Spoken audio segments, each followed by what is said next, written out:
This is the only video you'll ever need to speak with confidence in any conversation. There's a free companion cheat sheet in the description, but let's start with first impressions. Because most people are going to form a judgment of you based off the first few seconds of an interaction, which is why it is helpful to start with total body warmth. Communicating warmth allows you to start off an interaction on a positive note. Here's what that looks like. In this clip, notice that he's smiling, making eye contact and embracing her with a hug.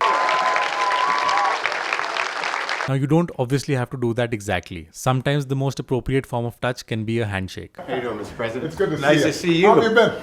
Well, you know, I'm okay. Nice to see you, Brendan. Yeah, Brendan? nice to meet you. How come he's in a suit, man? Starting off with a smile, strong eye contact and some form of touch will ensure that your conversation gets off to a strong start. But that strong impression will not be useful if you don't handle the basic conversations well. Specifically, there are two questions that everybody is going to ask you in every new interaction. The first one is, where are you from? Most of us mention the place we are from, but don't give the other person anything to talk about. Here, notice that he doesn't just mention his birthplace. Watch how he gives more context. So I was born and brought up in Jamshedpur. Okay. At that time it was Bihar, now it's Jharkhand.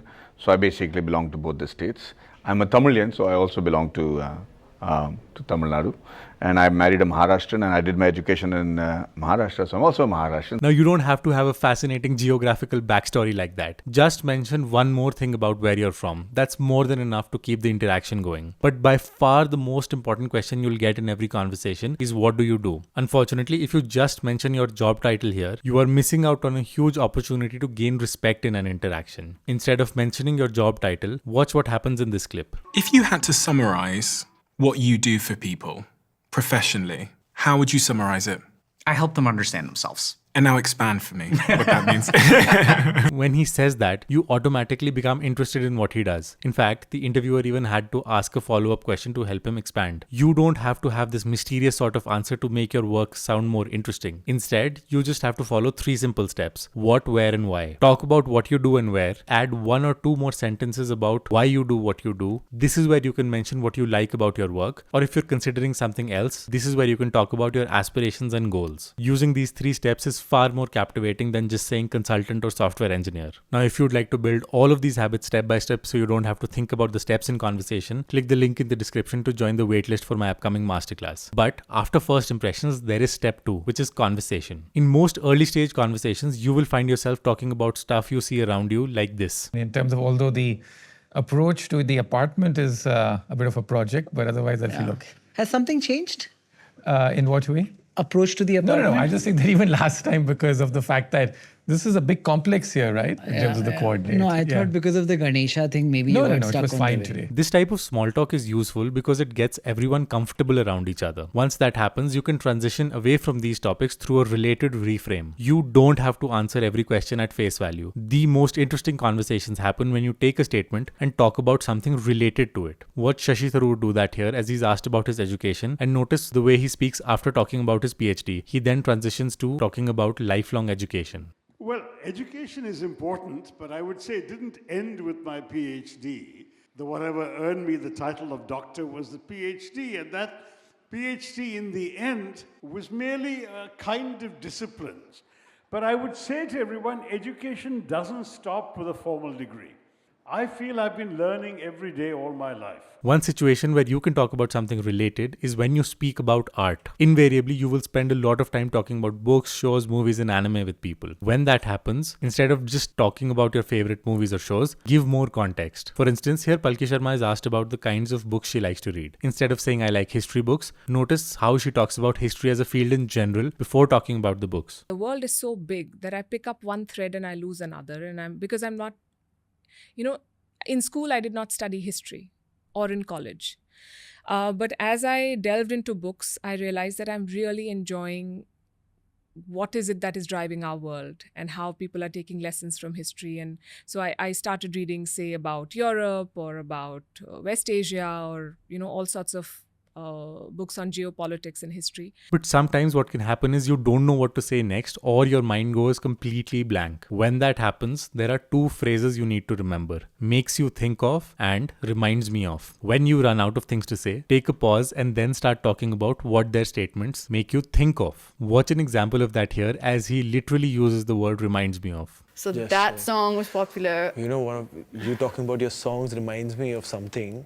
It really doesn't have to be complicated. You can just say this is very random but, and then start talking about whatever you want to say. Earlier in the video, I talked about what you can say to gain respect in conversation. You can do that by bringing up what you care about. Bringing up what you care about and your values doesn't have to be complicated. When you talk about work, for instance, you can easily transition to talking about your values like this. I was 4 years old when I decided I wanted to make movies, and I wanted to travel the world and meet people from other countries and cultures and fly jets and airplanes and parachutes and jump off buildings and do what all every that. 4-year-old wants to do. Good values are based on effort and they're based on controllable variables. But even with your values and conversation which we've talked about, you may have noticed that everything up to this point has been focused on what you say. If you want to make incredible impressions on people, you have to eventually shift the focus towards them. That brings us to listening, which is the most underrated social skill you can ever learn. Demonstrating listening is actually very simple. You can just rephrase their sentence and say it back to them to show them that you're listening. This is known as active paraphrasing. So you're saying curiosity and learning that you learned in business serves you well is good for politics? One huge misconception about listening is that it's a passive act where you just sit around and let people talk. Actually, the best listeners know how to drive the conversation. Everyone loves talking about something. You just have to listen for what it is. When you say talent stacking, I've heard you say that a few times. What do you mean by that?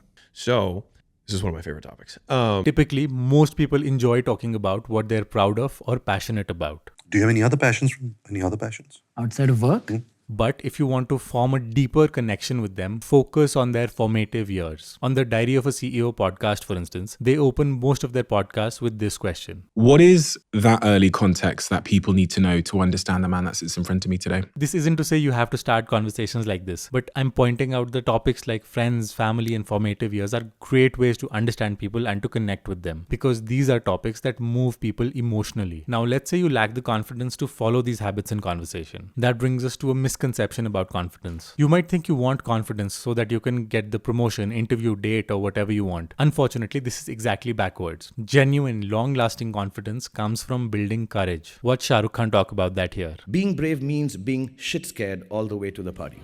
But getting there all the same and doing the funky chicken in front of all your teenage kids' friends anyway. Now let's define courage first. Courage means acting in the presence of fear, and confidence is the output of that action. Confidence only comes after you have already done the thing you're afraid of. Feel them and turn them into the greatest courage you are capable of.